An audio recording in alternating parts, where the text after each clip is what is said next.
you're with us as we start hour 3 of our radio program. Good to have you aboard on a Monday afternoon here on a great Sirius XM 82. Yours truly, Christopher Russo.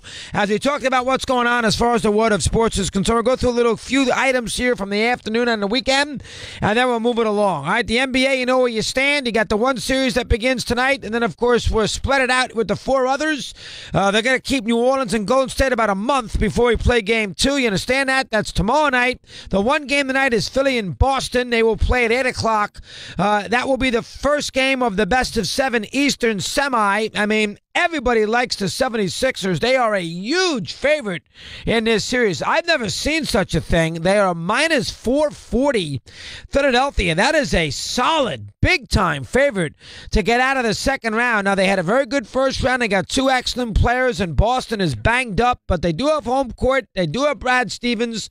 The Celtics are a very resourceful team. Rozier's a good player. Smart's a good player. Jason Tatum's a good player. Horford's a good player.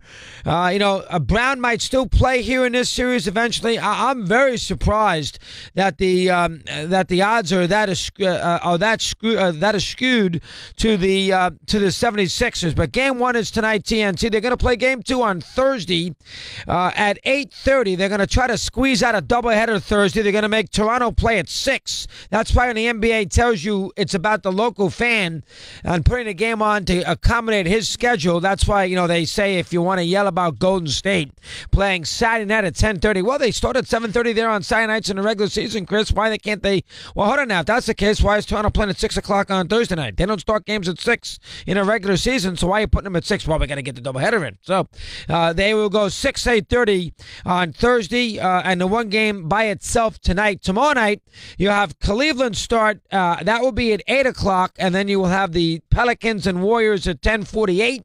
10:51, ridiculous starting time, and then Wednesday they will get around to playing game two of the Utah-Houston series. So let me get this straight. We're going to rush Utah to get to Houston. Rush them, Thank God they didn't make them play at noon local, but we're going to rush them to play in Houston to play game 1 of the second round at 3:30 after they won Friday night at midnight. We're going to rush to get them to Houston to play game 1. Then we're going to have them sit in Houston for 2.5 days before they play game 2. I mean, again, I've been on this whole day today. You would never, ever see the NFL. Say what you want about Goodell, but you would never see Goodell do this in the NFL, where he's going to maneuver, make it unfair for other teams for television. Now, Goodell will start the games, at 8:20 at night, and that will ruin it for the fan. Don't get me wrong.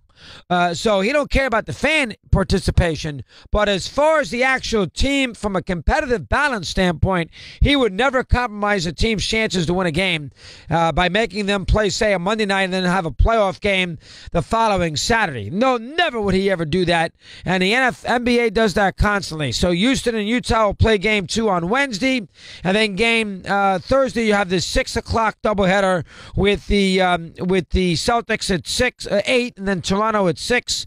And then remember, they're going to resume the series with New Orleans and Golden State on Friday. So New Orleans and Golden State are playing Saturday, Tuesday, Friday. I mean, it's stupid. All for television. It drives you crazy, and you would never, ever see the NFL do that, as I said. And why they had to play New Orleans Golden State at 10:45 on Saturday night for game 1 in Golden State instead of playing those 2 games at a reasonable hour at 5 and 8, I swear I'll never know. Anyway, getting off the beaten path, Celtics are a huge underdog. Surprisingly so. I knew they'd be an underdog, not that much in this series with Philadelphia. Cleveland's a big underdog against Toronto. If you ever want to take LeBron, this is the time to take him. Plus 175. You bet 100 on the Cavs to win a series and they win, you're going to win $175. So you're never going to get LeBron. The best player is never going to be that much of an underdog.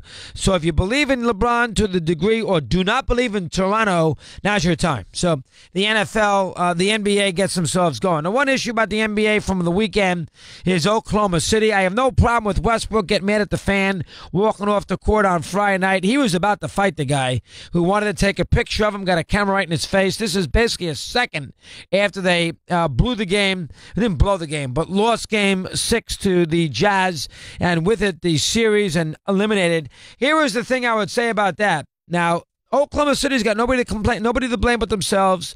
Donovan Mitchell went crazy in the third quarter in a close game. It was 41-41 at the half. Donovan Mitchell went crazy in the third quarter. If you didn't see this, Oklahoma City on Friday night, and this game started at 10 of 11, another joke. But Oklahoma City on Friday night had probably, I can count them, they had about 4 chances in the last 25 seconds, down 94-91 to shoot a 3. They got offensive rebounds. They missed them all. And then they shot a 3 by Paul George, who otherwise did absolutely nothing in the game. He scored 5 points. That's it, 5 points. Westbrook had like 45, 5 points. And George took a 3 from way up in front of the top of the circle. He got the defender Gobert up in the air, who fell into George, who missed a 3, and the officials, Ronnie Garrettson, right on top of it, did not call it. And even if you look at the film, Quinn Snyder, as soon as Gobert jumped and fell into George, was looking down at his hands in disbelief that George was going to shoot 3 free throws to tie the game with 6 seconds to go. He didn't get the free throws. They didn't make the foul call, and Oklahoma City lost. They may have made by 4 because I think Donovan Mitchell made a free throw at the other end after getting fouled. That is an atrocious job by the officials. George got fouled. I don't care what anybody in the NBA tells you. I don't care what the officials tell you. I don't care what their press release tells you. I bet Utah and Oklahoma City got fouled. That's all you need to know. If I tell you that, that's all you need to know. An atrocious. And that's why Westbrook was incredibly upset. And then after the game, he almost got into the fight, and he was not wrong. With the fan, who should know better in that situation. I guess he then went on a tirade about the Jazz fans. That I don't know enough about. Almost labeling them as the Red Sox fan. Adam Jones kind of thing. I don't know that, but he is right in that sequence. So there you go. And then I got to listen to Carmelo Anthony tell me today I didn't come here to be a bench player. Carmelo, if you don't want being a bench player, why don't you do yourself a favor? Show some guts. Opt out of $27 million. You got plenty of money. Opt out of $27 million, take a smaller contract, and go find a team where you can start. Go ahead, do that. The fact that I'm going to listen to Carmelo Anthony now moan and groan about being used, by the way he's being used with OKC, when Anthony stunk the place out all year long, is a disgrace. That I can't listen to. I can understand if, George gets upset, but to listen to Anthony with that nonsense is a bunch of garbage. If you don't like it, leave the $27 million on the table and opt out. Show some guts. That's what you should do. Don't complain about your set in life. You can change it. Opt out of the money, leave $20 million on the table, and sign a 2-year, $20 million contract with some other team. Oh, I'm not doing that. Well, then don't complain about the situation you're in.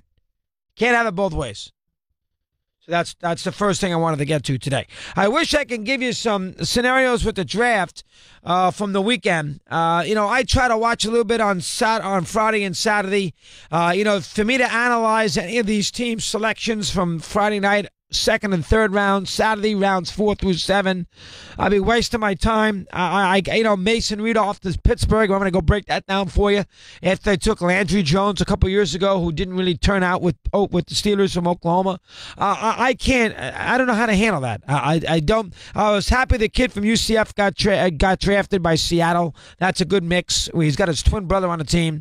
But I don't have anything to tell you there to give you a sense of how teams did, beginning on Friday night, second round on. I mean, all right, the Browns took a chance on Chubb. The Redskins get the LSU running back. I mean, I can break down a couple of picks that looked interesting. Harold Landry to Tennessee, the BC lineman. But as far as me breaking it down on a player-by-player, round-by-round basis, if they can't do it properly, then how the hell am I going to do it? You ask all these GMs and you ask them what they got with their 4th round selection, they're going to look at you and then they're going to say, Chris, and with truth serum, Chris, I have no idea. They're either going to draft from need or best player available. This is their guy on their board, take him. That's what they're going to tell you. They're going to tell you best player available. This is the guy that we thought left on the board was the best player out there. or they're going to say, we think he is the best player, but I need a backup lineman, so I'm taking this guy who's the third best player. That's what they're going to tell you. So either way is impossible. So if they can't evaluate it, I can't expect me or you or anybody else to evaluate it. For what it's worth, the Giants got the best grades. Denver got good grades. New England got good grades. Packers got good grades. Saints, Redskins, Vikings, Colts, and Seahawks did not. For what it's worth. And who the hell knows? I mean, for what it's worth. One other football note, and I can't understand this. There's a report out there right now that ESPN has offered Jason Witten $4.5 million to do Monday night. Now, I know they want to get Cowboys because they think the Cowboys are America's team, so there's an awareness factor. You tell me, and I said this about Romo, and a lot of people think I'm nuts, and Romo's great. So let's put that in the equation too, is I was all over Romo. You tell me the soundbite anywhere, and I've interviewed him. Tell me the soundbite anywhere in America that you heard Jason Witten and you said to yourself, that's a broadcaster. I never did. He's from Tennessee. He's a quiet kid who went to the University of Tennessee. He's a Hall of Famer. But, boy, I never thought Jason Witten was going to be a broadcaster. $4.5 million for that? ESPN right now is so reeling in their broadcasting booth, they don't know what to do. They brought in Joe Tessitore. They fired McDonough. All right. They wanted to change the booth because of losing Gruden, so they wanted to start fresh. They spent a fortune trying to get Manning. He never was going to go. They never get the greatest schedule, and they dug deep to find Jason Witten. That's what you're going to give me here? Week 1 when the Lions host the Jets? Jeez. That's a little spotty. So anyway, $4.5 million on the table for Witten. And then finally, the baseball. There's a couple things from the weekend that is relatively interesting. I don't want to hear about the Phillies anymore, about how the Phillies are improved and the Phillies are this, the Phillies are that. Every time I look up and I think the Phillies, I see them lose to a good team. They lost a series to the Mets. They lost 3 series to Atlanta, and they lost a series to Arizona. They have beaten the Rays, the Marlins, the Reds, and the Pirates. So let's take the Phillies out of the Hall of Fame. That's number 1. Number 2, it might be time now to get a little concerned about Washington. Lost another home series this weekend to Arizona. They are 4 or 5 games under 500. I understand no Rendon, the third baseman, and no Daniel Murphy, microfracture surgery recovering. I get that. They're not whole, but they are losing 1,000,000 one-run games. I would be very concerned right now about the Nationals in the NL East. Sometimes teams just do not fire, so that would concern me. That's number 2. Number 3, I would be concerned about the Dodgers, who, after a good stretch of baseball where you thought they were going to recover, they beat the Padres. They won a series against Washington. They beat the Diamondbacks last game of a 3-game series 2 Sundays ago. They turn around and lose a series to Miami. What? Yeah, Miami at home. And then they go to San Francisco and they lose 3 out of 4. And Cody Bellinger, I didn't realize that he was Joe DiMaggio. Cody Bellinger got benched yesterday and pulled from the game because he lagged in the second on a double that he hit into the triples alley at AT&T Park. It went 421 feet. He carried his bat halfway down the first baseline. He should have been a stand-up at third base. He was at second, later doubled up on a line drive, and Dave Roberts, God bless his soul, took him out of the game. Good job. Cody Bellinger now, this is what I'm going to see. I know he's a nice little player. This is what I'm going to see. L.A., 3 games under 500. That was a good under, Chris. And Angel fans, nice job of support. Yankees in town, let's all go wear Yankee gear at Anaheim and give D.D. Gregorius a curtain call. What a joke. Oh, my God. Yankees, Houston, 4 games in Houston. I actually think it's more pressure on the Astros in this series. I'm going to tell you why. The Yankees, and it starts tonight, Sonny Gray, and the pitcher the Yankees are going to miss is Garrett Cole. 3 night games and a 2:10 game on Thursday afternoon. Yankees who had to play a Sunday night game in Anaheim and a Monday night in Houston, which is ridiculous. The Yankees situation is really this, simply. The Yankees measuring stick is Boston. Okay, they play the Red Sox 19 games a year. And they're still a young team trying to get it all sorted out. The Astros don't have that measuring stick. Wait, the Mariners or the Astro measuring stick?